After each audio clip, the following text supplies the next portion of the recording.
Welcome everybody, and to this evening's event, which has been brought to you by the 9/11 Truth Alliance, who got word that Susan was coming to town and needed a place, and so we arranged the Lucky Lab as a suitable venue for her kind of talk and book selling, signing event. And I just want to spend a few moments and just talk about the 9/11 Truth Alliance and what we've been up to and what's coming up, and then briefly introduce Susan and get this talk underway. And I assume you'll talk for a little while and then there'll be some discussion. Yeah. Lots of questions. Yeah. Anything you want to ask, Okay. we'll stay and talk. All right. And I'm glad you said that, because I think that's a real hallmark of the 9/11 Truth Alliance. It's the thing that's really special about the 9/11 Truth Alliance is that it insists on free thinking and free speech and critical thinking. And it really reacts quickly to gatekeepers.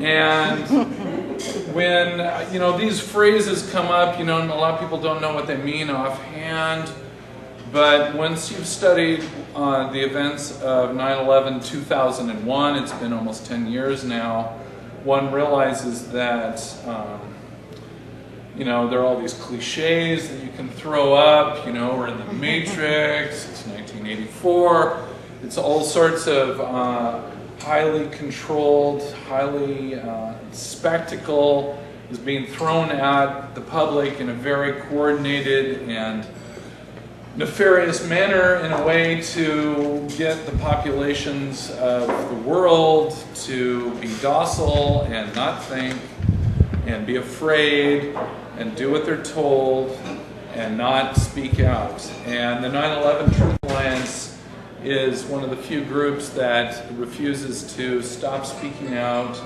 and to stop thinking. And so by coming here tonight, you're part of this tradition of enlightenment and resistance and truth-seeking.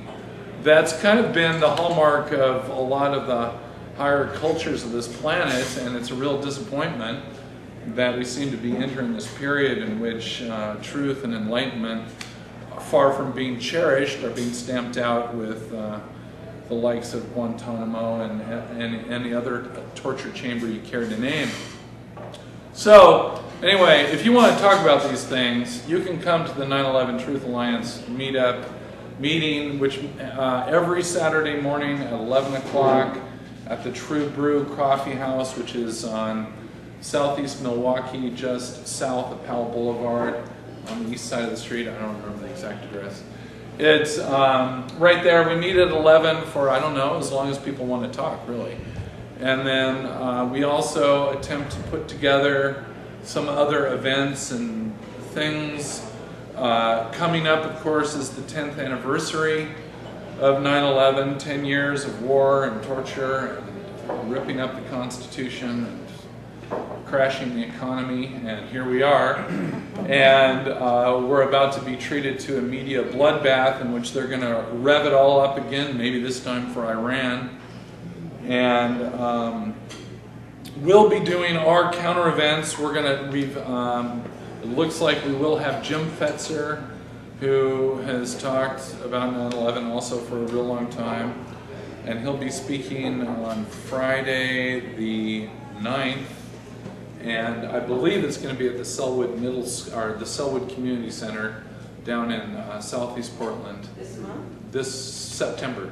Oh, September. And then on Saturday, in the same building, we hope to have kind of an all-day seminar for beginners and then for more advanced people on the ins and outs of 9/11. I mean, there have been all these fabulous documentaries done about 9/11, all kinds of documentaries done. I mean, there's information up to the wazoo about it, books, etc., etc. It all doesn't appear to pierce the hardcore media grip on reality, but we're going to talk about it anyway. And it's down in the Selwood Community Center, and we're here in the Lucky Lab because the 9/11 Truth Alliance has experienced the backlash of truth-telling in this town. We've had various different events, and we've been chased out of venues time and time again.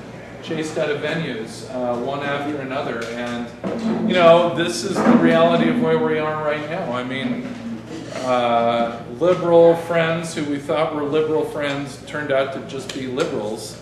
And they appear to be just as more in favor of Obama and bombing Libya and attacking Yemen and, you know, shredding the Constitution and instituting, you know, rendition here in the United States, and I guess employing Guantanamo tactics at Pelican Bay and other supermax prisons now in the United States, where there's a hunger strike, which you also wouldn't know about unless you like kept your ear extremely close to the ground. I mean, Pelican Bay, our very own Guantanamo, is actually just over the border in California from Oregon, so it's not even just a few hundred miles from here, and they're torturing people right now, right there.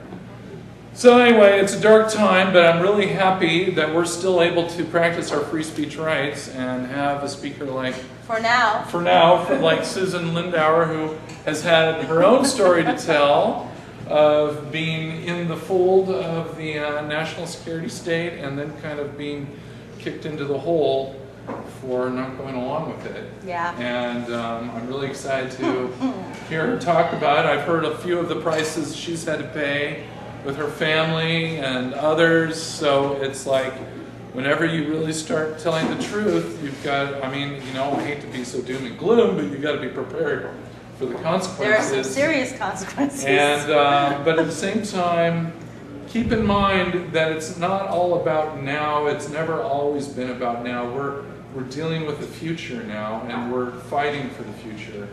And, you know, that's where we're at. So, here we go. Thank you.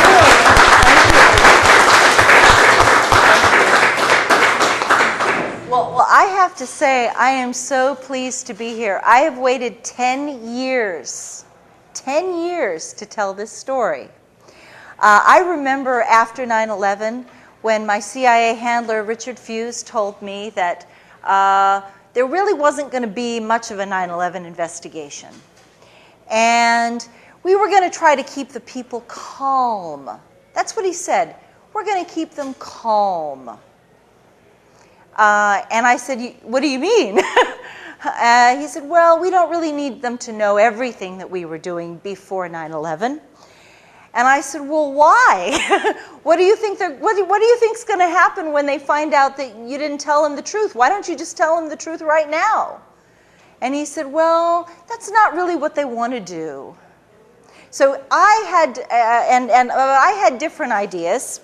I will tell you straight off the bat that right after 9/11, my CIA handler received a $13 million payoff from the 9/11 investigation that was supposed to be money used for the Iraqi, to secure Iraq's cooperation. And I ended up getting indicted on the Patriot Act. I was the second non-Arab American ever indicted on the Patriot Act after Jose Padilla. And my crime was in opposing terrorism and going to Congress, and I had spoken to the staff of Senator John McCain and Senator Trent Lott, and I had pounded them. I called their chiefs of staff, their legislative directors, and their foreign policy people, and I said, I'm an asset who covered Iraq and Libya at the United Nations, and I have a story to tell, and you need to hear what I have to say. And within 30 days, I am not making this up, this is actually, thanks to the Patriot Act, all of my phone calls to these offices are taped by the FBI, so I can actually prove that they occurred. And I have the dates, I have the actual phone conversations on tape. And within 30 days of those conversations, I woke up to hear the FBI pounding at my door, and I got up out of bed and I looked out the window, and there are men in flak jackets in my porch. And I open the door, and they come into my house, and they're like, Ms. Susan, and the FBI agent is shaking. He's shaking. And he said, you are Susan Lindauer, you are hereby notified, you are under arrest on the Patriot Act. And I said, what? You have the right to remain silent, anything you say, et cetera, et cetera. He read me my Miranda rights, and I was just like, What are you talking about? I'm making coffee. You know, I'm not a bank robber. I'm not a drug dealer. I'm not a murderer. I haven't broken any laws that I can think of. And I have no idea what you say that I've done. He said, well, your attorney will explain it to you later on. Okay? Okay. That began a 5-year indictment, 5-year nightmare on the Patriot Act. I was never taken to trial. In 5 years, I was allowed 1 morning of testimony with 2 witnesses. The 2 witnesses were a former chief of staff for a congressional member of Congress, and my old friend Park Godfrey, who verified the 9/11 warnings that I'm going to talk about tonight. And I'm going to tell you, and then I'm going to let you guys ask a lot of questions, and I know you're going to have a lot of questions. I'm going to do my best to answer as honestly as I can. I do not have all the answers, but I will tell you up front that I believe there was both the hijackings, and that does not mean that I'm right and you're wrong. I believe there were both hijackings and a controlled demolition scenario, and I'll explain to you how the whole thing fits together. And you may disagree, and that's okay if you disagree with me. But I can tell you, but when you hear what I have to say, you'll understand why I've reached this conclusion. So I believe both of them happened, okay? And it's also very important for you to know that as the 10-year anniversary of 9/11 comes up, no offense, but you guys have no idea what actually happened. This is like the lies are so much bigger than what you know. And it's so much deeper, and it's so much more tragic once you have the truth.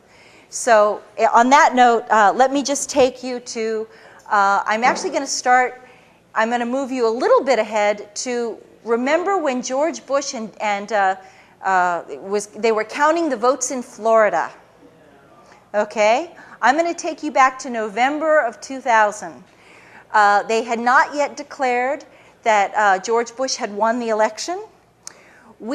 I was having meetings with the full knowledge and permission of the CIA with Iraq's ambassador to the United Nations on resuming the weapons inspections.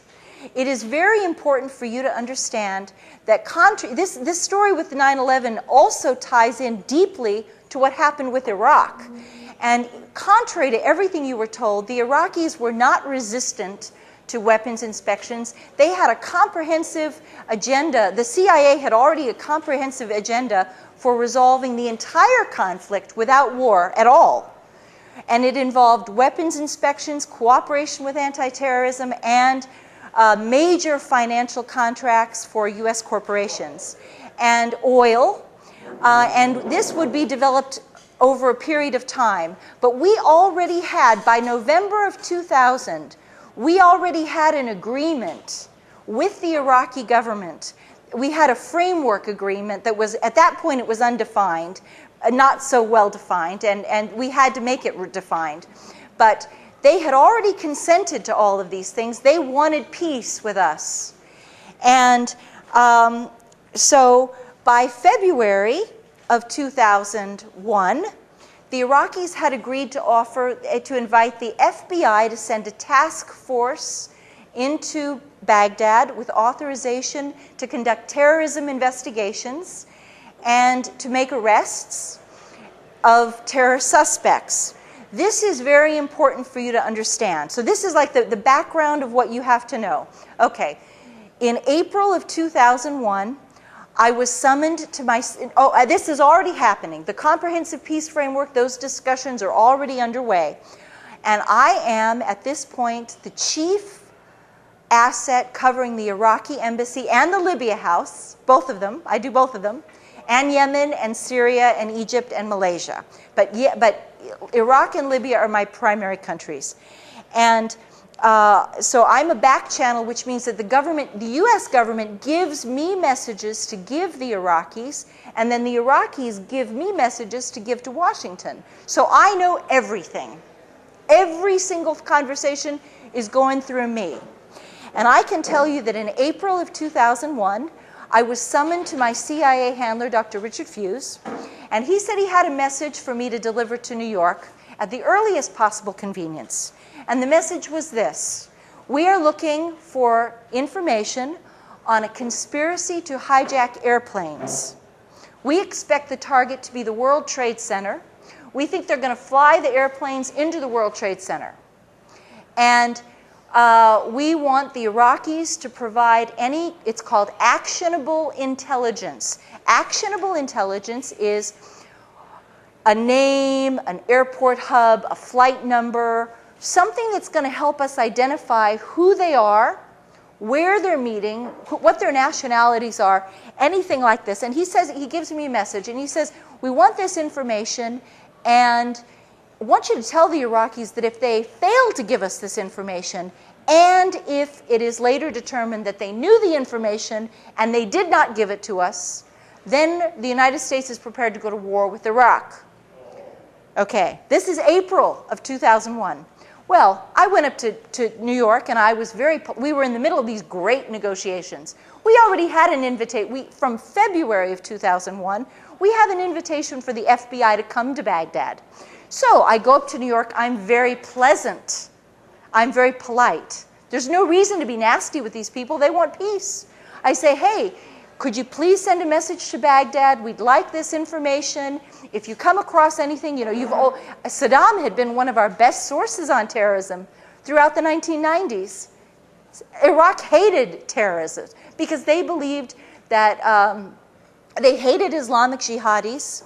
He did. Whether you like Saddam or not, whether you hate Saddam or not, he hated Islamic conservatives. He was convinced that they would take advantage of the crumbling of authority in Baghdad under the sanctions, and that they would then try to overturn his government, and the poverty of the people from the sanctions would fuel this problem, would help overturn his government. So he wanted to help us at every turn keep these people from becoming too powerful.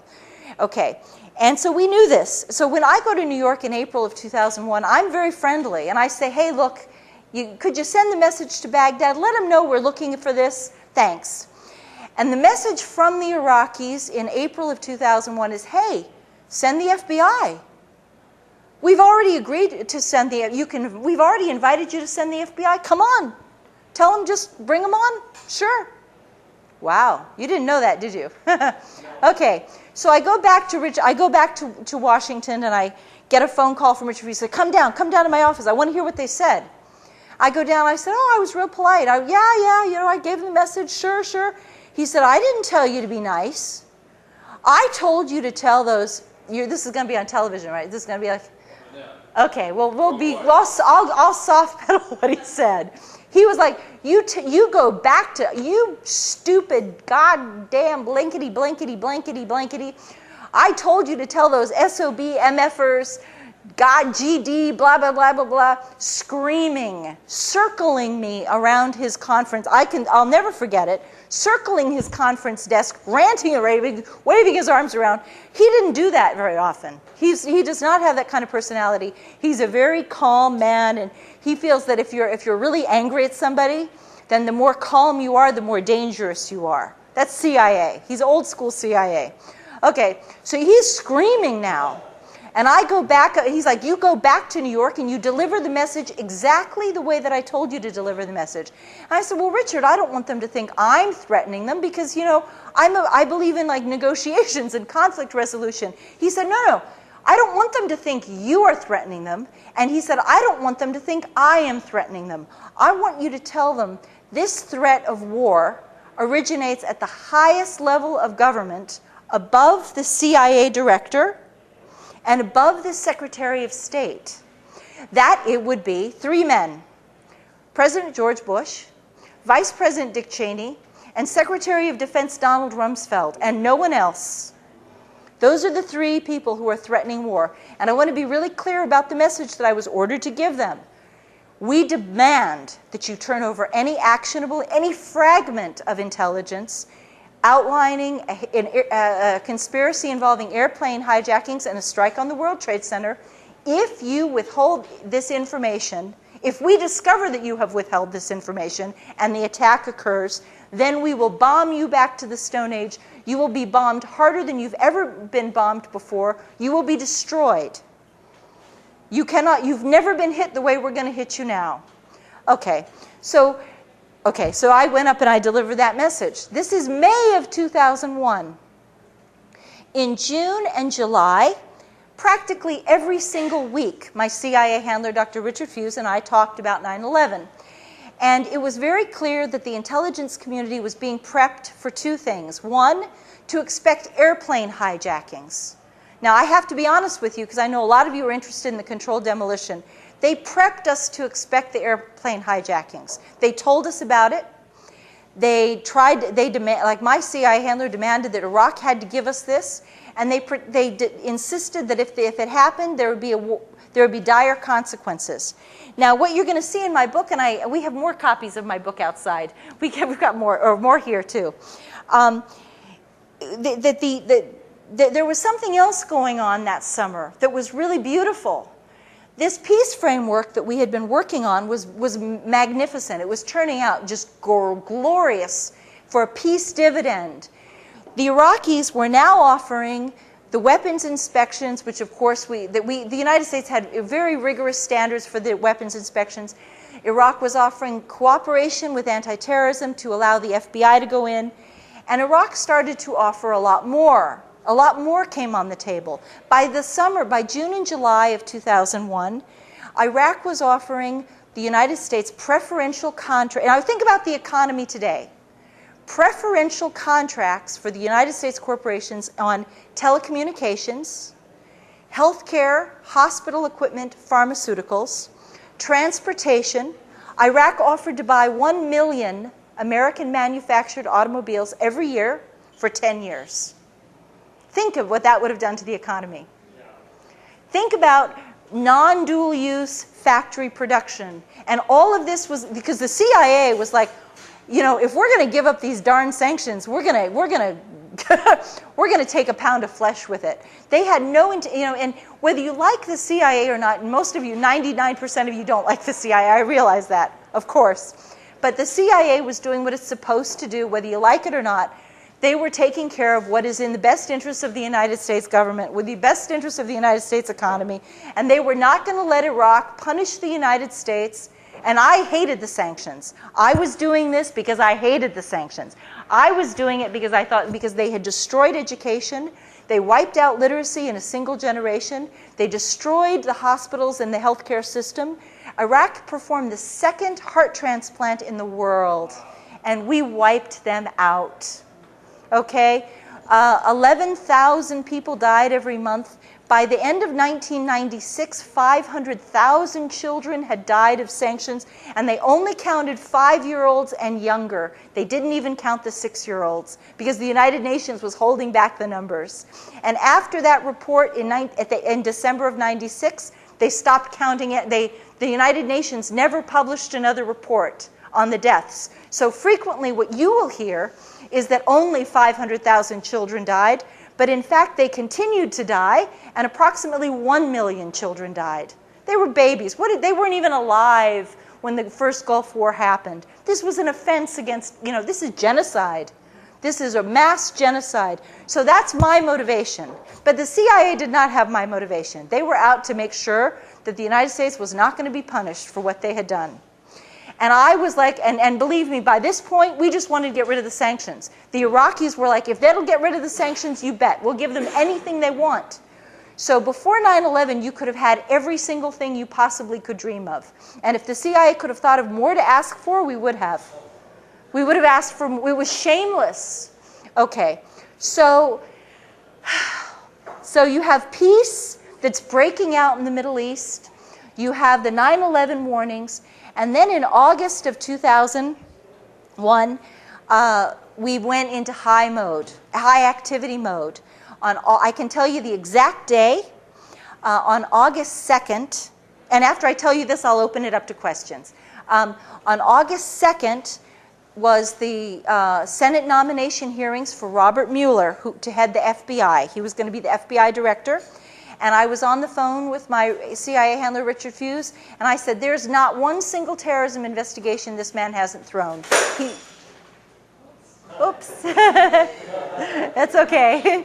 He threw the Oklahoma City bombing investigation. He threw Lockerbie.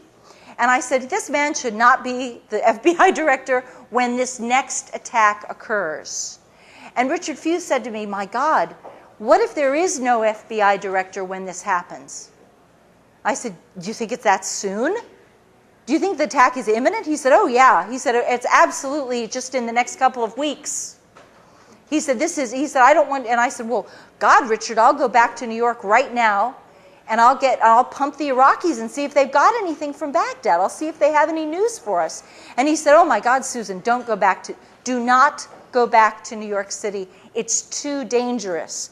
We are expecting the use of a miniature thermonuclear device. And they were not afraid that I was going to be hurt by like falling debris in the World Trade Center. I wasn't going to be at the World Trade Center. They were afraid of radiation contamination, like the winds blowing the radioactive stuff. And that's what he was like, don't go up there. We're expecting mass casualties.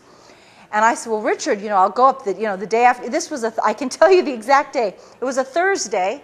And I said, I will go up to New York on Saturday and I'll report to you on Monday. And we'll just find out if the Iraqis have anything to give us. I went up to New York. The Iraqis said, ain't got nothing. We don't know. We don't know anything about this. You keep telling us about this. The only way we know about it is because you're talking about it. But we don't have any information to give you. And if we did, we understand the consequences.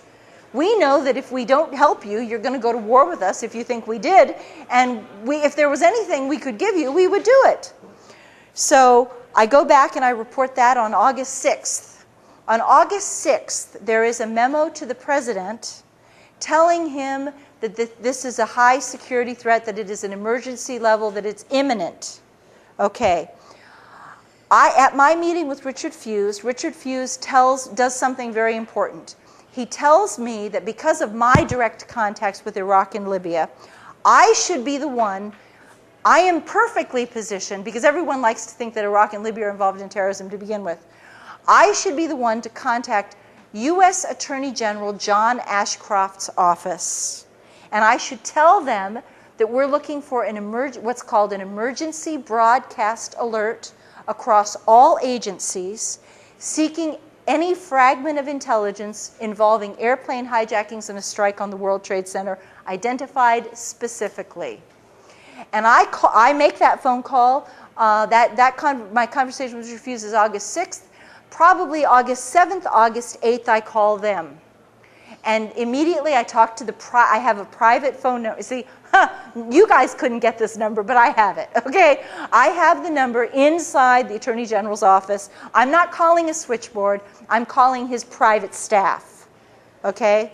I'm calling his government liaison office. No, that's not true. I call his private internal office. There are about 20 members of his private staff. His legislative director is there, his government relations person is there, but I call inside that office.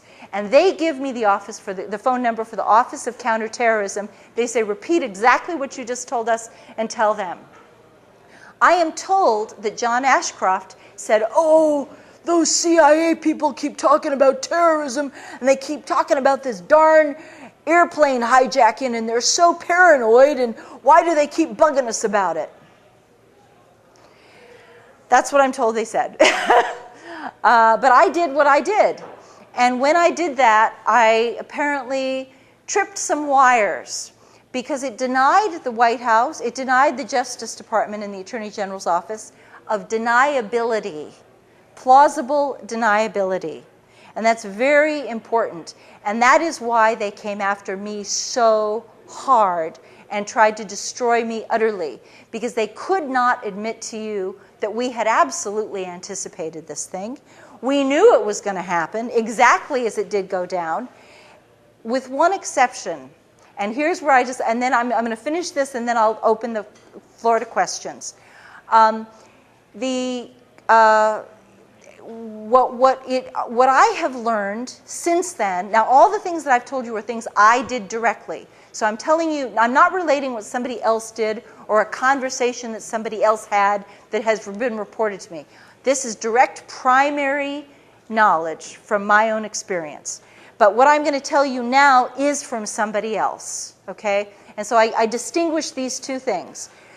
I have been told that by somebody who saw the videos that at the World Trade Center on from approximately August 23rd, and it could have been August 22nd, it could have been August 24th. Okay, approximately August 23rd until approximately September 3rd. And again, it could be September 2nd. The spooks can be weird about this stuff. Okay, they could say, well, it wasn't September 4th. So no. No, it could have been September 3rd, okay? It could have been September 2nd. Right within a couple of days of this, my friend says that at approximately 3 o'clock in the morning, strange vans, and there were just maybe 3 of them, he said, that not just a couple. The way he put it was a couple of vans. So we're thinking 3, possibly 4, but most likely 3. A couple of vans arrived at 3 o'clock in the morning after the janitorial trucks had left the building. It's very important because they were able to identify the vans according to make, model, color, and there were no markings on the vans. But the janitorial vans did have markings. And so they were able to distinguish that these are not the same vans. And they know how the janitorial trucks left the building, and they actually tracked the paths that the janitorial trucks took to drive home. Like the janitorial workers were driving down certain roads to get over to their houses, and the CIA, or the FBI, the NSA folks tracked those people home. And he was quite convinced that these are not the same trucks. And between the hours of 3 o'clock and 5 o'clock, these trucks had never been in this building before. It was an anomaly. Definitely, it wasn't like it was going on for months and months and it just continued. They showed up for 10 days, 10 or 11 days approximately, then they were never seen again.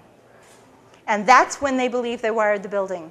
And they do believe, and my friend told me absolutely it was a thermite bomb. A thermite bomb with, it was a thermite bomb with potential sulfur in it. The sulfur makes it, the important thing about a thermite bomb is it is an extraordinary heat-reducing bomb. Okay, it takes steel and it creates molten steel. So it takes beams of steel and it turns it into molten steel, and it just everything underneath just sinks into the ground like what you saw. And it is a special U.S. military-grade weapon. Okay, it is a military-grade weapon. It's not something you could make ever in your kitchen or your garage or your living room. It is impossible for you to do this. This is a U.S. military weapon. And so I do believe that helps to explain some of the missing pieces. And I believe this is what happened. They'd known about the terrorist attack for months. There is a long-term advanced knowledge. Assets are being watched. The so-called terrorists, whether you want to think of them as whether they're real, Mohammed Atta was an asset trained by the United States government, supervised by the United States government. And I can assure you that assets, and I'm speaking directly from my own personal experience, assets are heavily controlled individuals. I was never dealing with Iraq and Libya without somebody paying extremely close attention to me at every stage, and my phones were tapped. I mean, at some point they had wired my house. When they had the handover of the 2 Libyan men, I went down to my basement the same day that they handed over the men, and my ceiling of my basement had been torn out, and there were cable wires dangling from the ceiling, about a dozen cable wires. And I had a contractor come over to my house, and he said, "Wow, somebody really put a kick-ass stereo system in your house. That's amazing." He said, you have these wires going to every single room of your house, even in your bathroom. And I was like, ew, But yeah, but he was like, he said it's everywhere. He said, you must have like a stereo system that just, rocks in this house. So anyway, but the point is that assets, there's no way that these assets could have functioned without everyone knowing every single detail of what they were doing. There's no way they could have hidden. They could not have disguised their actions from their handlers. Even if they tried to disguise it, it wouldn't work. Believe me, it wouldn't work. No, it's impossible. Impossible. And so it's more likely that they were using Mohammed Atta to guide the conspiracy, to track the conspiracy, and then they discovered that they were bozo pilots, they were clowns, they weren't any good at this flying stuff, and now they had an agenda. And the agenda was that when this attack happened, they were going to go to war with Iraq. But oh gosh, we've got a problem now. Because the problem is they're not going to be able to do the job. Uh-oh. Oh, what a bummer. We're not going to be able, see, here's the thing about all, and I'm speaking now, again, from experience. The 1993 World Trade Center attack killed 5 people. The bombing of the USS Cole killed 12 people. And once the smoke clears and the catastrophe, the chaos is over, and the noise is done, it's pretty, it's like, it's all, there's not a lot of damage that would certainly not enough that would allow a government, a pro-war cabal, to throw itself into a new war with Iraq, which they wanted to do. They'd already decided to do it. And so that is the motivation. The thing is, there can never be any police officer will tell you, there is no crime without a motive and opportunity. And we had both. So it's not like they just spontaneously wired the World Trade Center. They knew it was coming, and they wanted to make sure that they had maximum damage when it hit. They knew they were going to use the airplanes as the cover to demolish the building. So it's not, a lot of people in the 9/11 truth community have gotten kind of, at first, when I first broke this news, they were like, a lot of people attacked me, and they said, you're saying there were airplane hijackings. No, there was a demolition. And I'm like saying, no, there's both of it. Both things happened. They knew this. They knew the airplanes were going to be hijacked, so they used it as a cover for to guarantee maximum destruction because they already knew the consequence of war. So there you have it.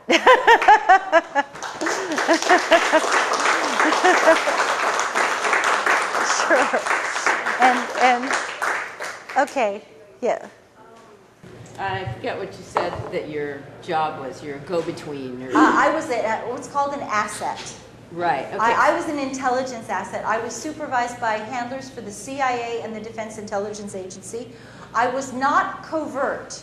I was covert from your end. Like you guys, the American people had no idea that President Clinton had opened up a back channel because they didn't want you all to know this. But in fact, from the very first meetings that I have at the Iraqi embassy and the Libyan embassy, they were told who I was. They knew that I was a passionate anti-sanctions activist and passionately anti-war. I hated the first Gulf War, had protested the Gulf War, and I wanted to do anything that I could to try to create a communications.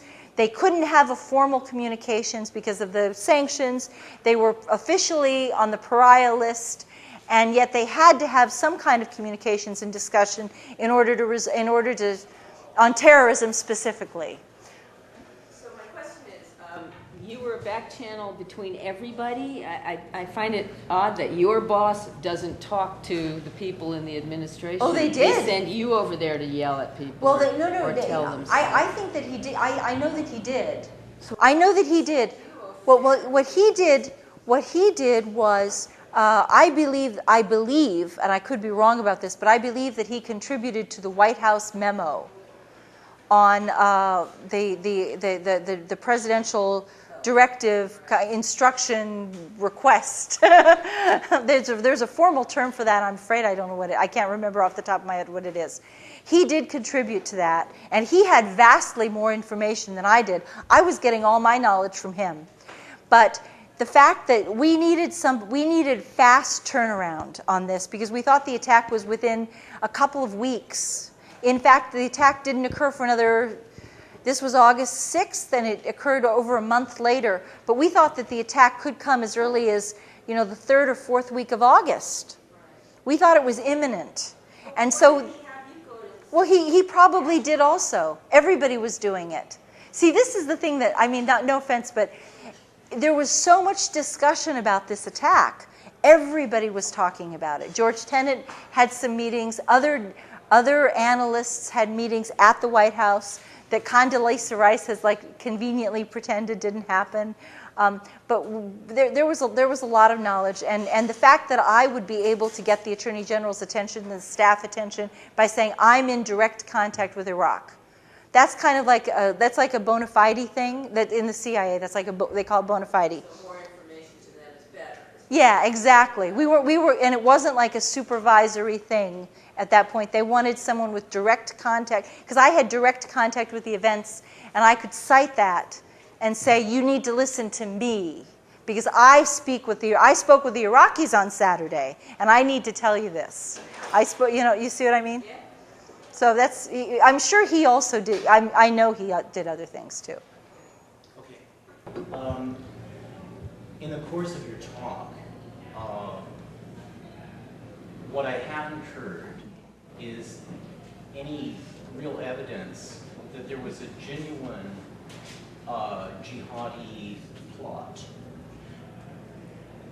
Maybe that's in your book, but you haven't said anything to show me that such a plot existed. In fact, the impression I get from the evidence that you presented about what your bosses were talking about and what was going on in the U.S. government is that the U.S. government was trying to create a predictive situation with this attack. Yes. Which, in my opinion, could well have been the sum and substance of the attack. And that, as I said, I haven't seen anything that you said that shows me that there was a genuine jihadi plot. This is a very good question, because it's really questionable that there was a jihadi plot. I do believe there were hijackers. Now, I have to tell you that I do believe there were hijackers. On the other hand, I know that the people that they did identify were assets. Okay? They worked for the United States government. And they were the men who were identified as the hijackers were not jihadis. They were not devoutly religious men. They went to strip clubs, they drank alcohol, they smoked cigarettes, they chased women. Real, deep, authentic jihadis would do none of that. They were, and so it's really curious to me as to what and I don't have an answer for you, unfortunately, but what their final minutes must have been on this earth. What did they think they were doing? I truly do not know. I don't know if they thought it was just a training exercise. I don't know if they thought, I just don't know. But I do not believe they were real jihadis. One other point. You say that there was a point in midsummer 2001 when the CIA and elements in the U.S. government may have become concerned that having planned this event, prepared for it, that the alleged jihadi pilots weren't going to be able to accomplish the goal. Yeah. Well, now, according to the official version of 9/11, they did accomplish the goal of flying the airplanes into the buildings. And so, do you think that the CIA made a mistake and underestimated the talent of these pilots? Well, here's the thing. They did fly into the building, of course, they did. And they could have been on automatic pilot. That makes sense. We know that there was a heightened GPS and heightened cell phone activity that is very unusual.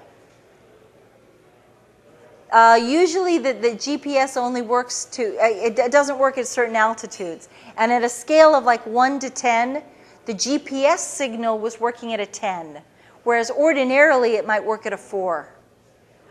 See? And so something was helping boost, and it had to be boosted. It couldn't have just spontaneously done this on its own. Something had to be boosting the GPS signal.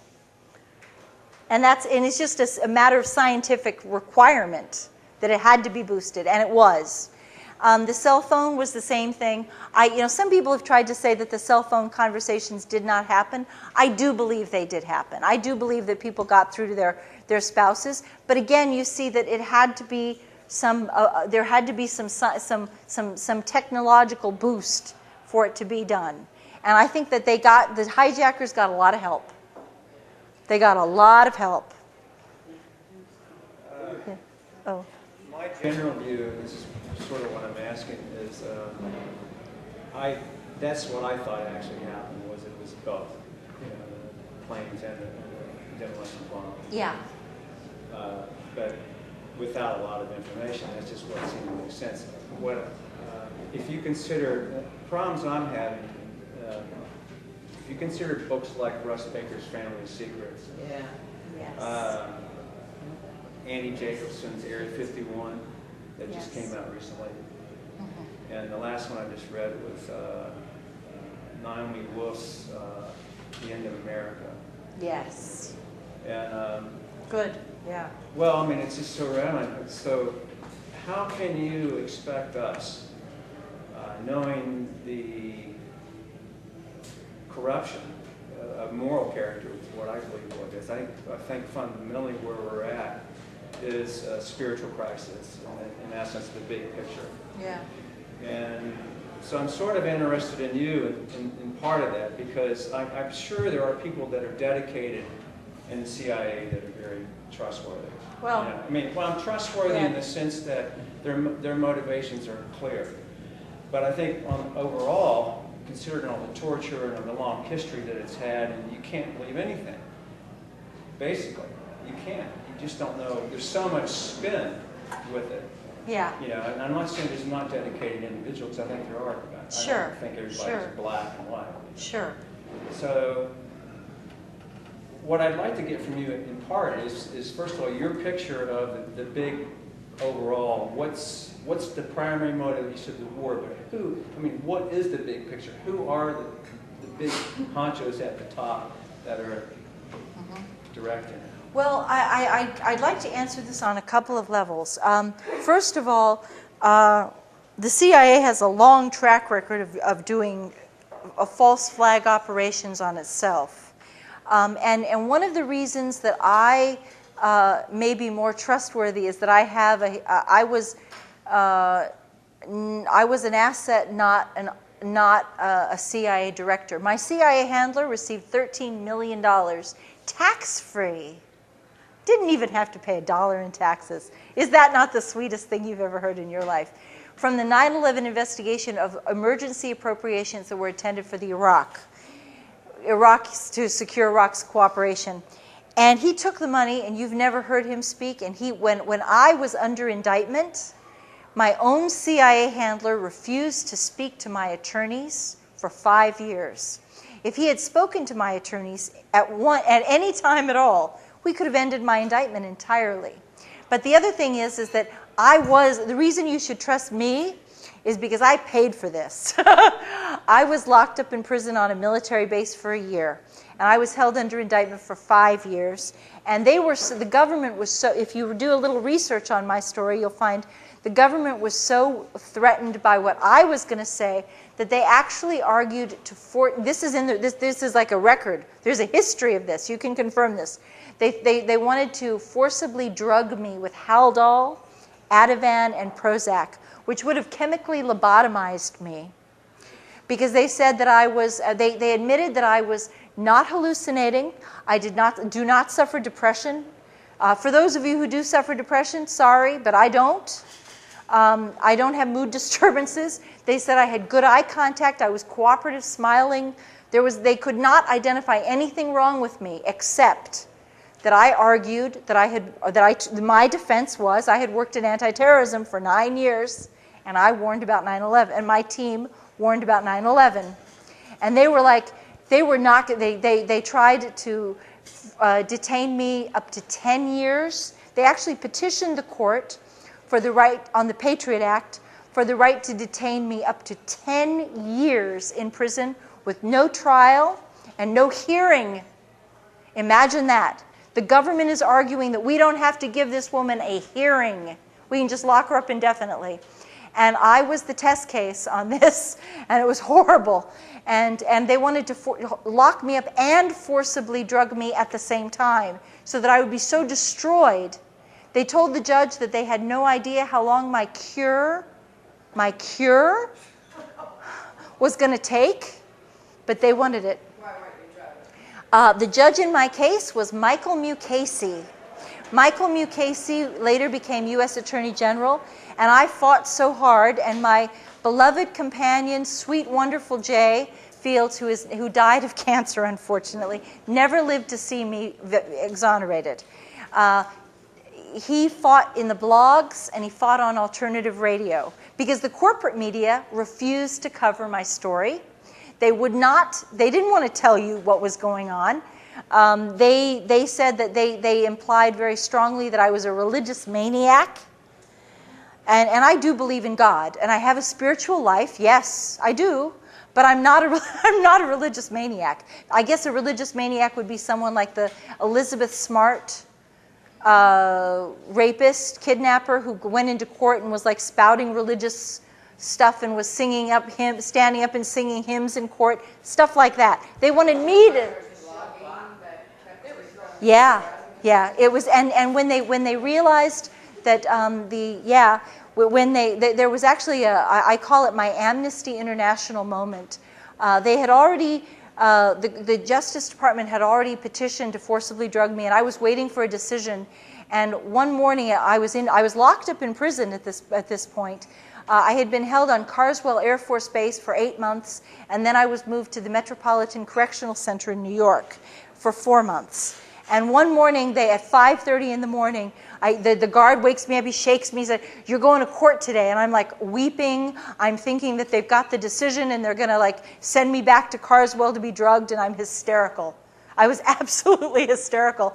And I get into the courtroom, and I'm in a holding cage that's about the size of this table. And they come in, my attorney comes in, and he says, "Oh my God, someone has started a blog on your case, and people are writing your judge. They're writing Judge Mukasey. You got to tell your friend to stop doing this." I was like, "Never, no, no way." And I was like, "We are and literally I grabbed the bars. I was like, "We are never going to stop. We are going to fight to defend this Constitution. You are breaking the law. And we are never going to shut up until this is done." You can tell that crooked prosecutor that he can just go to hell, because we're going to keep talking until, you're never going to shut me up now. This was a mistake. This was a huge mistake that they did this to me. And we went in, and the judge was like, so. And at that point, Jay had published psych records. After my arrest, I had been ordered to have this actually saved me. I had been ordered to attend weekly psychology meetings. I had never had any psychological problems, and I had a year's worth of documentation saying that I suffered no mental illness, no depression, no psychosis, no mania, nothing, no mood disturbances. And these are in the back of my book, so you can actually look at this stuff for yourself, and you can see the papers with your own eyes. And you can read them. The judge was like, "Well, this is extraordinary. You're telling me this woman is incompetent and she's suffering from this grave mental illness, and yet she has all these records which are on the bloody internet. Why are these papers not in my courtroom?" And the judge was like, "This is just not going to happen." And at that point, I was saved, because the judge was like, "This woman is not cooperative." If I had been cooperative, they would have done it. If I had been passive, they would have done it. But I'm a fighter, and they still wouldn't give me a hearing. And I know how to fight. I'm an activist and an asset. Believe me, I know how to fight. And it was like the Patriot Act was so hideous, so big, so powerful, that there was nothing that they were going to let it break through. But Judge Mukasey also did the financial case on the 9/11, the insurance claims for 9/11. For Larry Silverstein, who went to his synagogue. They both attend the same synagogue. Yeah. Cozy. Very cozy. Did Muhammad Atta he sacrifice himself, or didn't he know what was going to happen to him? I do not know. I do not know if. See, I wonder about all these things because I wonder if they thought that it was like a practice, or if they thought, this was just like. I do not know the answer to that. It's like it's fascinating to think what they must have thought. There were foreign newspapers that reported that many of the hijackers are still alive. Yes. I think 6 or 7 of them were reported. One is a pilot for the Saudi Arabian Airlines. I believe one lives in Los Angeles. So there was all this, and then there was the report That's that true. Mohammed, yeah. So it doesn't make sense that there were these hijackers that hijacked planes. I mean, obviously something is wrong with this story. Yeah. If these people are still alive. I wonder though if it was those. Yeah. I don't have as an asset. This may frustrate. This is probably going to frustrate you. I'm trained to stop where I have. It's very much compartmentalized, and there are certain things that I know from my own direct personal experience that I can tell you, and then there are other things that I'm taught just to draw a line.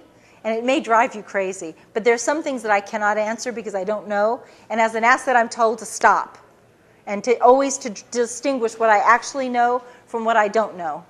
And that's one of the things I don't know. Sorry. But I do believe there were hijackings. But to hold on to the story that there were hijackings. Well, I have do the believe. hijackers alive. I don't know this. Well, but we don't necessarily know who the hijackers We were. also have other information that some of the serial numbers of the planes were located several years later, as the planes are still in existence. So there's a lot of really Very sketchy, strange. Very strange. There's a lot of strange. And then Yeah, that plane that went down in Pennsylvania with no plane parts. That was No shot plane down. parts anywhere. There was a plane that was shot down, and I know there was a pilot who shot down one of the airplanes, and he is locked up in prison in Florida right now. What's his name? I don't know. I could get it for you. I will get it for you. I've been told his name before, and I'm actually doing a radio interview with Michael Herzog tomorrow, who's the one who told me about the guy, and I will get that information, and I will pass it to our friend over here, and we'll get that to you. Because he needs help. The last I heard, he was still in. It could be that I hope he's been released, but he may have been released by now. But the last I heard, he was still in prison, and if he is still in prison, it'd be awfully nice if you guys could help him. Who's to gain? Who's to lose? You know what I'm Well, saying? I believe. I mean, the tragedy was that it was so. Before 9/11 ever happened, they already knew about this peace framework, and they already knew that they could have. The United States would receive no punishments at all no punishments. They would not face any problems because of the years of support for the sanctions. The Iraqis wanted the sanctions off so badly that they were going to give the United States everything that they could have wanted. So this is even going on before 9/11 happens, and they were going to give them 1 million American-made automobiles every year. Telecommunications, that would be satellites, phone, TV, the CIA could have been, snooping through all the Middle East phone conversations. It was crazy what they lost. Healthcare, hospital equipment, pharmaceuticals, just on and on. Just amazing things. So you're tying that Oil. to corporatism? Yeah, they could have had everything, even oil. And the only group that wasn't going to benefit was the military-industrial complex. Because this would have been peace. This would have been a very prosperous peace. Believe me, the CIA was driving a hard bargain. Anything that we could think to add. I mean, and I have to say, again, I'm anti-sanctions, so I know that a lot of people would say, well, that's not fair to do to the Iraqis. And I agree with you. I agree with you. But it was what the CIA wanted, and they were going to have every single thing that they could think to get. And they wanted, and at the same time, we all knew that it would have to be tremendous to appease George Bush, because he was out for the Daddy Bush fantasy, this delusion. It was a delusion. But the one group that was not going to benefit was the military-industrial complex. And they were going to be the big losers in this whole thing. They were not going to be able to have their wars. They were not going to be able to sell their military weapons systems. The $400 billion, we wouldn't need for this equipment or that equipment. They wouldn't need any of it. And so they were the losers, and they were just too powerful. You know? Okay, this isn't actually a question, but a brief comment. Okay. We were talking about the Pennsylvania Flight 93 alleged crash. Yeah. And I just want to say that anyone can claim to have, any pilot could claim to have shot down the airliner. That's easy to claim something like that, but did it happen? And I just want to point out that not only was there no plane debris at the alleged crash site, but neither was there a debris field anywhere else. And we know from incidents like Lockerbie that when a plane blows over land, it leaves a debris field. But there was no debris field to be shown. So, well, it's also the Pentagon. It's also the Pentagon. I do not believe that the Pentagon was hit by an airplane. I mean, they're saying all that debris suddenly was magically just removed. You know, there was no airplane there either.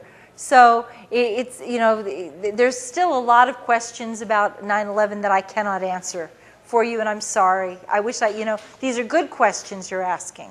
And it's not like I'm trying to blow you off. There's just some things I don't know. But hopefully I'm going to give you enough new information that you'll be able to, like, put some more pieces of it together. You mentioned your compartmentalized structure of the agency. Yeah. And I think that's pretty well understood how one person can be sitting here working on a project, the next person's there, and they can't, they're not allowed to really look at what the other one's doing. Yes. In light of that, I think you're probably aware that it's been documented there were somewhere in the neighborhood of 25 military drills running on 9/11. Yes. That is absolutely unprecedented.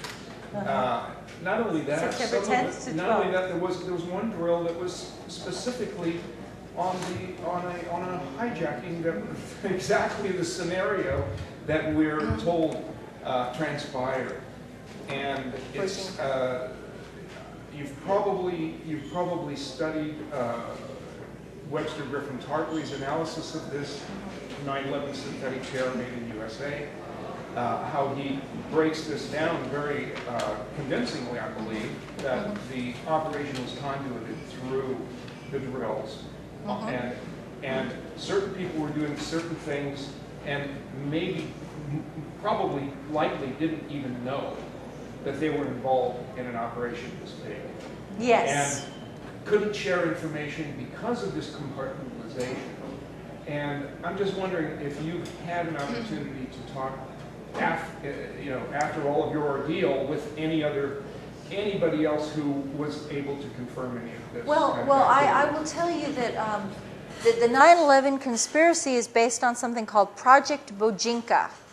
And are you all familiar with Project Bojinka? Okay, Bojinka was designed by Ramzi Youssef, who was the mastermind of the 1993 World Trade Center attack. And he conceived that in his grand scheme, 11 airplanes would be hijacked and would strike different targets all over the United States. The World Trade Center would be one, and then they would hit the White House, they'd hit the Justice Department, they'd also hit like Chicago, they'd hit Los Angeles, and throughout the whole country there'd be strikes. And the military discovered this when they found, or the CIA discovered this when they arrested Ramzi Youssef in the Philippines in 1995, and they found the blueprint for this 9/11, what became the 9/11 attack, on his computer. Okay, and he called it Project Bojinka. And at that point, the military began to run simulated counter strategies for what you would do if there was an airplane hijacking scenario that was attacking various targets throughout the United States. And one of the targets was the Pentagon. And then the Pentagon said it was too outrageous that nobody would actually attack the Pentagon this way. So maybe they should drop the Pentagon scenario. So they did. But even though they had rehearsed Project Bojinka, on 9/11, on September 10th through September 12th, NORAD was on high alert doing military exercises because allegedly the former Soviet Union, the Russians, were doing their military exercises, so we timed our military exercises allegedly to theirs. And they were supposed to be on heightened alert just in the course of practice. They were supposed to be on heightened alert for any invasion of sovereignty of airspace, sovereign airspace, on those dates. And yet, even though the military was on high alert, they took no action when the airplanes were hijacked, and they didn't scramble. They didn't do any. They broke all of their own protocols. But weren't they mostly sent up in directions away from the There you eastern go. seaboard? Yeah. Yes. And they sent one jet. They turned one jet around and sent it after one fighter to go track They were down. already on drills and exercises that had already taken them out and basically left the eastern seaboard Yes. independent. And Yes. this is supposed to be the smartest military in the world, right? Yeah. There you go. Any consequences for anybody for not taking the action that they? And yeah, exactly. Well, it was embarrassment. Well, I'm talking about like, putting someone into prison or something like this. Well, other than me and the guy who was allegedly flying the plane that was involved in the shooting down 93, who they don't want you to know about, who was held in prison for a couple of years at least, and I don't know if he's out or not. I mean, they gave him a real hard time. So, yeah. Susan, could you remind me again what the sanctions were for in Iraq? And two questions. And then I just wanted to get clear about what you were arrested for. Good. The sanctions were on to punish Iraq for allegedly having weapons of mass destruction, and they said that they would keep the sanctions on Iraq until all weapons of mass destruction were confirmed to have been destroyed. Now, it appears that they were actually destroyed by the end of 96 or 97, but the United States had an ulterior agenda, which was they were not going to let go of the sanctions until Saddam was out of power. But what had happened was, by the year 2000, while Bill Clinton was still in office, the international loathing for sanctions had become intense. 2 million people had died from sanctions. Between 1.7 million and 2.2 million had died. And the international community was violating the sanctions. The German pilots and Jordanian pilots and actually it was coming from all over Europe. Germany was the first, and they had pilots fly humanitarian supplies over the air through sovereign airspace and land at Baghdad airport, and then a whole bunch of other countries followed suit, and they were all like, we're not going to do this. This is wrong. It is immoral. It is a crime against humanity, and we recognize that. And so at that point, the CIA, I wanted to do it, but at that point, the CIA knew that they were losing control of the situation and that they better step in and do something. And I wanted to end the sanctions, so I was glad the pilots were doing this. But the CIA was very, very expedient. It was politically expedient. They were losing control of the situation. They wanted to take back their power.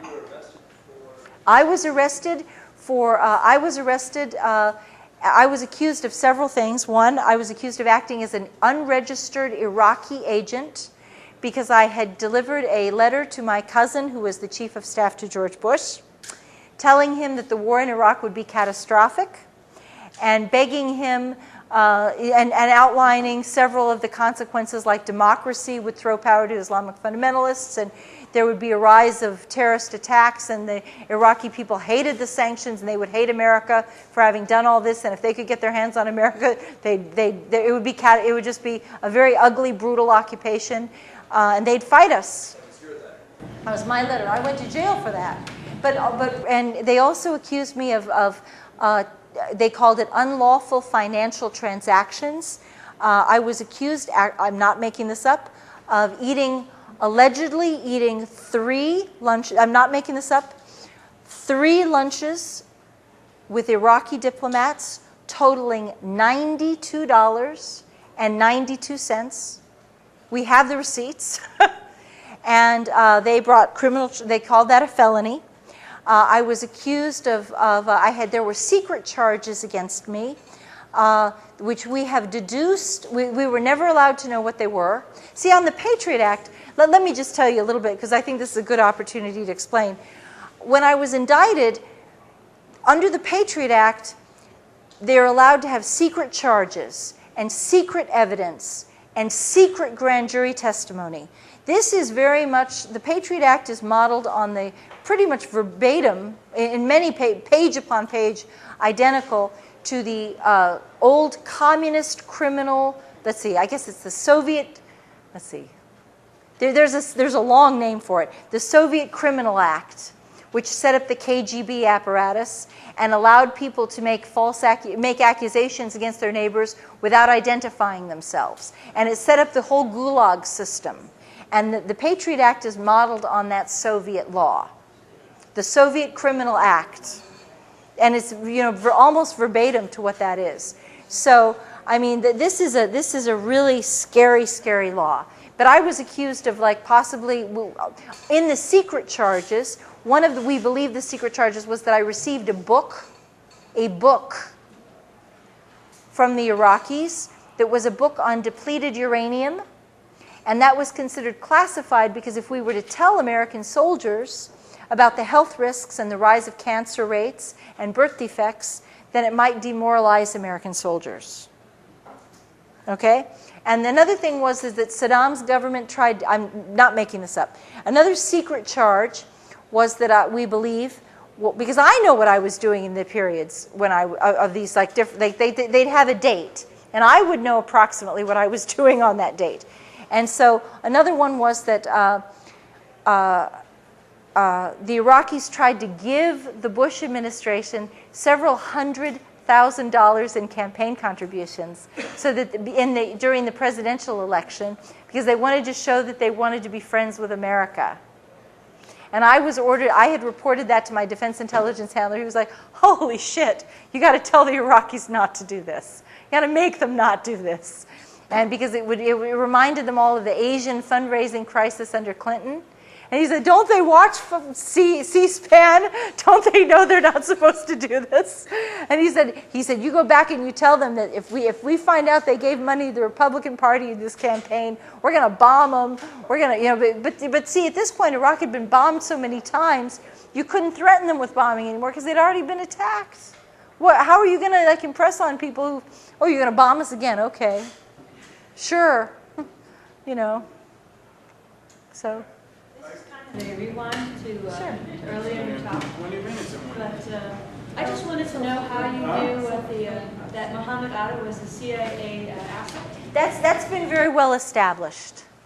They've admitted that he was a CIA asset. So could you send me to a reference or something so I'd be able to verify that? Can you recommend something? I will find a reference for you and give it to these guys and yeah, sure. I'll get you some references on that. But it has been verified that he was. And he received some military training too. Sorry. So, I look on the audience here. We're pretty old. Do you go to I'm sorry. No, that's okay. I'm sorry. Do you go to universities or high schools, or because young people can steer things up, and do some major changes, Do you do that, or they say, no, you cannot? Well, actually, I've really just started doing this because my book came out just 6 months ago. And so I've done a lot of radio, and I've done a lot of blogging, and which is more youth, I guess, more younger. I don't know if that's not fair. That's not really fair to say that it's younger people. But I do a lot of radio and a lot of people, a lot of new media stuff. I would love to do that. I would love to do that. If I can this is really my first kind of book tour. So, but I would love to go to college campuses. I'm just kind of figuring out how to do it. Because part of the problem is the corporate media will not cover my story at all. Even when I was locked up in prison, One of my favorite stories, I know you guys all love Amy Goodman, but Amy Goodman told Amy Goodman, oh, okay. Yeah, well, you gotta hear what she did to me. When I was locked up, my boyfriend called her and talked to her producers and said, please, Susan is the cousin of the chief of staff to the president. She covered the Iraqi embassy. She warned about 9/11. She's locked up on a military base on the Patriot Act, and they're refusing to give her a hearing. And she was the chief asset covering Iraqi pre-war intelligence. The government is saying that she's incompetent, and they're saying that that assets were incompetent, and yet she's accused, and he gave her the letter, the Andy Card letter, and said, she wrote this letter, and she turned out it was right on all fronts, and couldn't you please interview her? Couldn't you do a story? Please help us. And you know what she did? She said, well, maybe her attorney thinks this is a good strategy. We wouldn't want to upset things for settling the case. She's been told to stay away from the story. Yeah, but she did. She took it, she did it herself, and she's to blame for it. And I will tell you, I will never forgive Amy Goodman for that. And my boyfriend was like in tears. He was weeping. I mean, he was a retired Navy guy. And you guys, Navy guys don't, I mean, men, he's like, some men don't cry. He cried. He broke down in tears. And men is hard for sometimes. For some men, not all men, some men cry.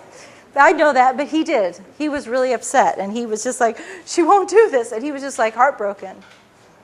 And he was heartbroken for me. And he was just like, and I was locked up in prison at the time, and I'm on the prison phone. What the fuck do you mean Amy Goodman won't do this? How could she not think this is the right story? What did you say to her to make her not do this story? And he was like, I don't know. I told her. I said, did you say this and this and this? And he said, yeah. So. Yeah, I heard you on the Jeff Brent's program last week. Oh, this week. on Libya. On Libya. And so that's very similar, isn't it, to what's happening in Iraq? There is no reason for the United States to be invading Libya at all. There is no justification for this.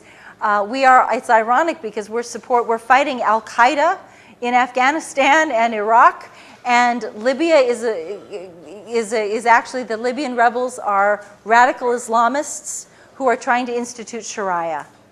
And whether you like Sharia or whether you like the Islam, whether you like Gaddafi or not, see, this is where it gets you're an asset.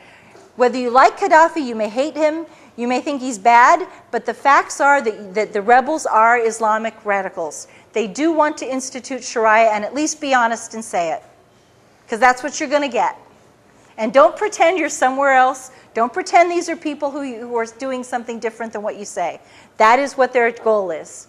And they don't want democracy. Gaddafi has been in power for 41 years, and I know it's time for change, but he has also had a tremendous track record on women's rights. They do not have to wear the abaya.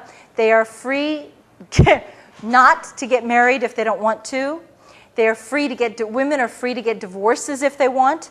And when we talk about Sharia, what I mean is that the Libyan rebels want the women to wear the burqa. An abaya is the burqa where they cover their hair and stuff. They don't have to do that now. They're going to have to do it in the future. They do not want the women to have the right to reject marriage proposals. Under Gaddafi's government, they have an imam actually visits the women before a marriage and sits with them privately, which is really unheard of, and makes sure that the women are not being pressured into a marriage.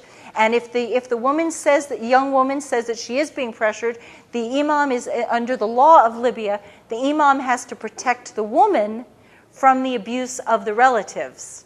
And so he has to give her a chance to reject the marriage when nobody is there to pressure her to do it, because this is what happens in Islamic families. Is it NATO facing defeat? Right now, there is a counter coup going on in Libya, in Benghazi, and there's all kinds of dramatic stuff that's happening. So Gaddafi's calling in strikes on each other. Yeah, that's right. That's right. Yeah, that's true. So, but it's still, so Hasn't Gaddafi been a pretty good ally to the West in recent years? Absolutely. So why is NATO supporting the rebels if they're in favor of Sharia? I don't understand why NATO is supporting. It is very interesting. Gaddafi has Libyan oil costs $1 per barrel to produce, and the United States had preferential contracts already. The United States and France and Britain all had, they could take as much oil as they wanted. And most of the oil does not come to the United States. It does, however, go to Italy and France and Britain. So it's a major source of European oil. And yet, what Gaddafi was doing was, Gaddafi also has gold. And I think it's very interesting that we have this major financial crisis, and now we're attacking a country that has both oil and a huge private reserve of gold on its own land, and like 500 I would have to double check this fact, but it's like 500 tons of gold in its bank vaults. 143. 143, I stand corrected. 143 tons of gold, correct? Something like that. Something like that. And we're trying to take their gold and their oil. And it's so dirty, it's a dirty fight, and it's just... Why would these radical fundamentalists want to let us have the oil and the gold once they win? Well, you should be in Washington. That's the kind of thing that makes sense. But that's what the Americans are choosing to believe, that they're going to have this sweetheart deal. And I am agreeing with you. I think that as soon as they get in, they're going to say, too bad. It's like, and privately, I get emails from some of these, because they know me, that they know that I'm out there. I'm against the rebels. And they do send me, I do get emails that are very nasty emails. And they said, do you really think we'll sell out and give you our gold for free? Do you really think we're going to do that? And I'm like, well, I think that Hillary Clinton thinks you're going to do it. And I think that David Cameron in Britain thinks you're going to do it. And also, I do have documentation that Israel has promised. I actually have an Israeli military document, okay, in Hebrew that I've had translated. And it says that the Israelis are, okay, this is just what it says, that this is a primary document, and I have, it says that Israel will provide financial support to the rebels in exchange for a military base in Libya, in the Green Mountains. And that they call it, the military base will be called One by One. And the Green Mountains is close to where the gold is, which I find very interesting. So. I just have a brief point about. Okay. There's one woman who's had her hand all night. Okay. Sorry. I'm sorry. Please. And I'm a woman. Okay, that's good. Susan, I am really I'm very interested in your constitution, how you're dealing with all of this. I've been really impressed with all the interviews I've heard, and you seem to be like a really grounded, confident, yet buoyant person. And I don't know, just hearing what you have, like a sense of humor and a sense of irony. I like to think I have that, but how do people go through what you've gone through? Like all, are people we know being called into grand jury, being put into what's that detention called with the communication center detention? That is a very scary and condition. Bradley Manning, like when it gets that bad, like how can we be sure that people can still stand up and talk like you are today? Well, I'll tell you, when I was locked up in Carswell, I cried every day. And not when I first went in. I was there when I first went in, I was told it was going to be 4 months and then I'd be released. And the first 4 months, I was okay. Because I was like, I'm going to get out of this, and I'm going to tell, and boy, am I going to have a story to tell, and they're not going to shut me up. But when they refused to release me, and I realized that I was not going home, and at that point, they dropped the bomb on me that they were trying to hold me indefinitely. And only when I thought I was going to be held indefinitely. And then that continued for another 8 months. I became absolutely terrified out of my mind. And I began to have very serious post-traumatic stress. Well, you were saying you hadn't gone through depression before, and I was just wondering how... I went through deep anxiety, and I was just, it was like my blood pressure was, the stress level was like, it was like a war. A constant war. I was so frightened.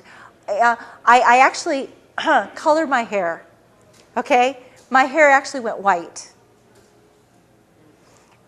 And it did. It went white. So you had contact with people you needed to have contact with? No, and I'll tell you something. I was locked in prison, and they would not let at that point I had a public attorney who made no effort to get me out. And my uncle, who, God bless his heart, lived in Illinois, was driving 700 miles. He was an attorney, though. He had 40 years of experience in corporate law. So he was not a criminal attorney, but he was an outstanding attorney. He read the law. He read up on my type of law. He studied what I needed to do and to move out of the situation.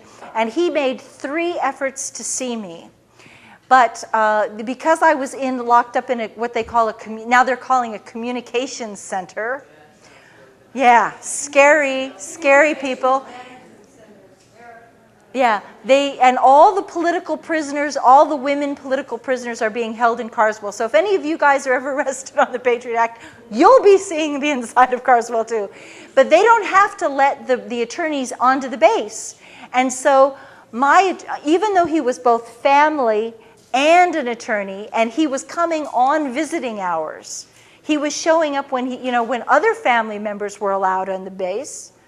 Like if you were in prison and you would be able to have your family members show up. He wasn't asking for any special privileges. We filled all the forms. It was all reported correctly. He would show up at the base and they would say, "You're going to see that Iraqi agent. You are not coming into our base. No, there is no prison here."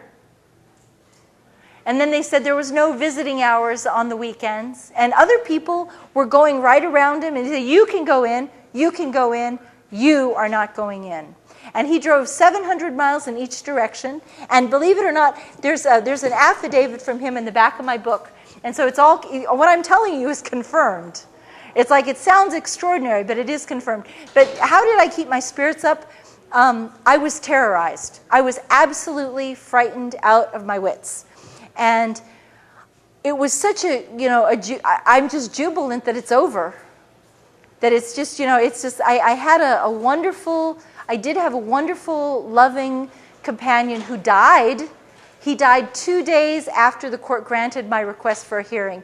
For 4 years we lived together, and he fought for me to have that hearing. And then as soon as he had cancer at the end, and as soon as he found out that we had the hearing, he died. 2 days, he didn't even live 48 hours after that. And so then I had to have the hearing without him.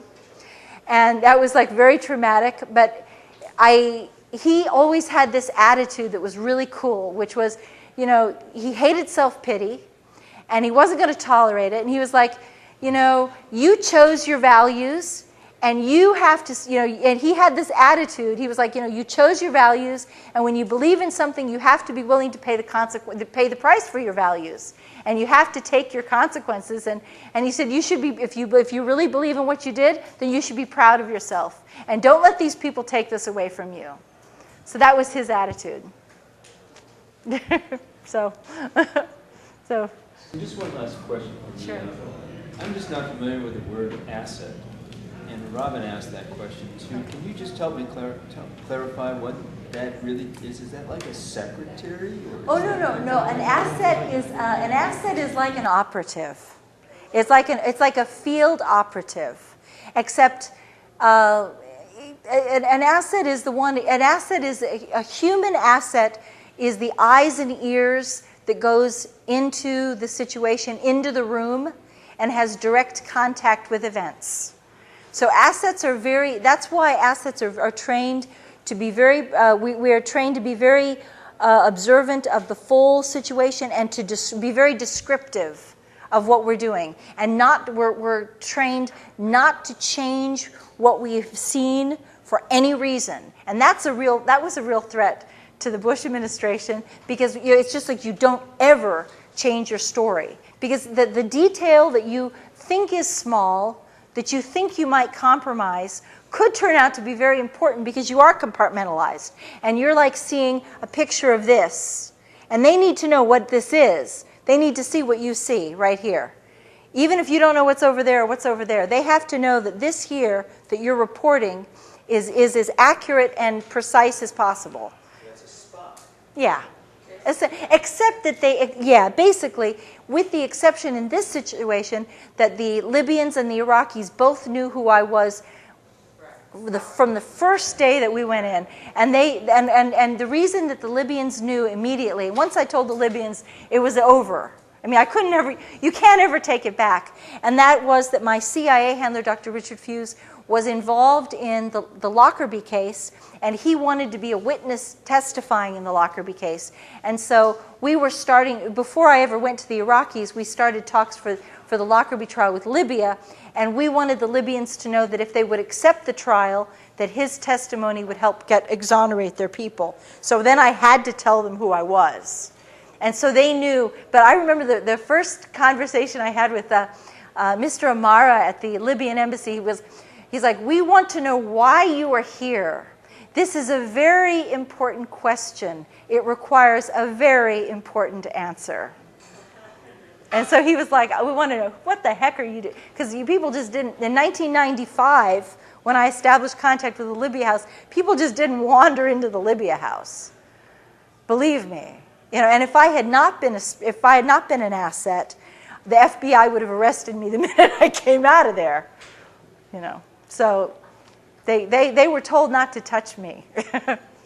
So after you were locked up for a year, and then it was 5 years total that you weren't allowed to say anything? Well, 5 years I was under indictment. Okay. So when you're under indictment, anything you say can and will be used against you in a court of law. However, what they had done was very clever, because when I was released from prison, the corporate media told everybody I was crazy. I had been declared, quote, incompetent to stand trial. And so there must be something really wrong with me, so most people wouldn't listen to what I had to say anyway. So what happened for the next 4 years? And then did anybody say anything when you were starting to come out with this? And have you ever heard from anybody at your Mr. whatever his name is at the CIA again? Well, very good questions. I was actually under indictment for 18 months before I got sent to prison, and then I was held for a year. So when I am released from prison, that's actually the halfway mark of my case. Then I found another attorney, and it took him about another 18 months. It took try to understand what I'm saying to you. 2.5 years I'm under indictment, and I'm released from prison. For another 18 months, the court refuses to grant me a hearing after I've been released from prison. Because I get another attorney, he says, I can take her case, I can work with this woman. As far as I'm concerned, she is competent to help me assist in this defense. She is capable of assisting in her own defense if I'm taking it. He went into court, he stood in front of the judge, he assured the judge that he could work with me, this was not going to be a problem. Because the reason anyone's declared incompetent is if they're not capable of helping their attorney in the case. What kind of court was it? U.S. Federal Court, Southern District of New York. The first judge was Judge Michael Mukasey. He then retired, and a new judge took over, Loretta Preska. Her husband worked for Daddy Bush. There's a surprise. So after that, sorry. What happened until now? Oh, and then I was, so we did have the hearing in June of 2008, right before the presidential election in November.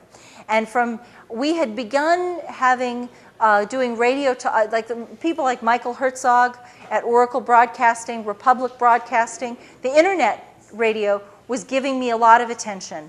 And they were like, and they were helping to defend me. And when we had my witness testified in court about the 9/11 warnings, then it exploded out more. But again, the most people, but on the internet, people who pay attention to the internet do know this story. And then they began to talk about it a lot more. But then my case continued another year. And my CIA handler, I'm told, has said that he's very sorry for he thinks it's really a shame what they did to me. He feels sorry for me. He does not feel sorry for what he did, but he says that I'm very sorry that they screwed Susan. But he didn't give me any money for my legal defense. Did you hear anything from anybody about the book? Oh, when I do radio interviews, there are funny things that happen, like my phone will cut out, and it'll just go dead. Like I make sure that I have my batteries charged and all this stuff, and the phone will just drop out, and just the battery will just disappear. Or if they can't kill the phone call, sometimes there'll be like a loud beeping noise, beep, beep, beep, and all the way like through an hour interview without stop. It'll just continue all the way through. Directly came up and threatened your publisher, or? Oh, well, I have had to self-publish it. Okay. Because the corporate press was like, they're like, no one wants to hear about 9/11. No one wants to hear this. And then we were afraid. We did have some smaller publishers who were willing to take it, but we were very much afraid at that point that a smaller publisher would be threatened and then they would close the book and they'd stop it. And so I decided that the safest way to go forward would be to self-publish it, and with my, hopefully, by the time you realize I've got 700 footnotes, I've got the documents in here, I've got, the affidavits in there, and now I'm safe because no one has sued me, no one's threatened to sue me, and so hopefully in the future, if I write a second book, then hopefully they'll pick up this one and both of them will be distributed. So, thank you. Anyway, this is like